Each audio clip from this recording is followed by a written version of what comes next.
ഓരോരോ മനുഷ്യരുടെ അനുഭവങ്ങളെ സിനിമയൊക്കെ ആകുമ്പോഴല്ലേ നമ്മളറിയുന്നേ. സത്യം. ഈ നമ്മൾ അനുഭവിക്കാത്ത ജീവിതങ്ങളെ നമുക്ക് പലപ്പോഴും കെട്ടുകഥകളാണെന്ന് പറയുന്നത് എത്ര സത്യമാണല്ലേ.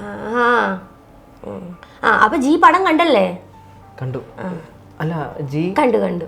ശാഖയെന്ന് എല്ലാരും കൂടെ ഒന്നിച്ചാ പോയത്. ഓ, ഞാനുണ്ടല്ലോ കരഞ്ഞു.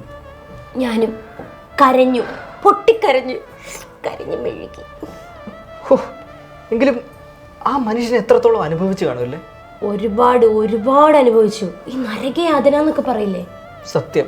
നരകം, കഷ്ടപ്പാട്, പട്ടിണി, എല്ലാം തോലായിപ്പോയി ആ മനുഷ്യൻ.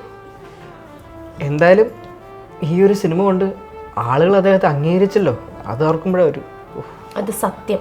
പുള്ളിയുടെ ധീരതയുണ്ടല്ലോ, അത് ജനങ്ങൾ മനസ്സിലാക്കി. എനിക്കത് മതി.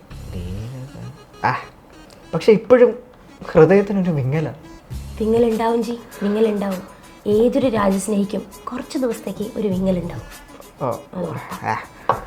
എങ്കിലും ആ മനുഷ്യൻ എത്ര തവണ കേണപേക്ഷിച്ചു, കെഞ്ചി, കാല് പിടിച്ചു, എരന്ന്, എത്ര തവണ മാപ്പ് എഴുതി കൊടുത്തു ഒന്ന് രക്ഷപ്പെടാൻ. മാപ്പ് എഴുതി കൊടുത്തു. മാപ്പ് എഴുതി കൊടുത്തിട്ടല്ലേ പുള്ളി രക്ഷപ്പെടുന്നേ?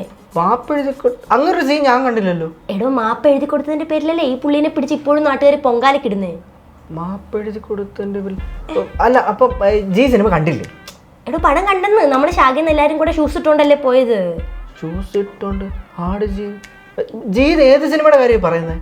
ഓരോ ഭാരതീയനും കണ്ടിരിക്കേണ്ട പടം, നമ്മുടെ പടം, സ്വതന്ത്ര വീർ സവർക്കർ. അയ്യേ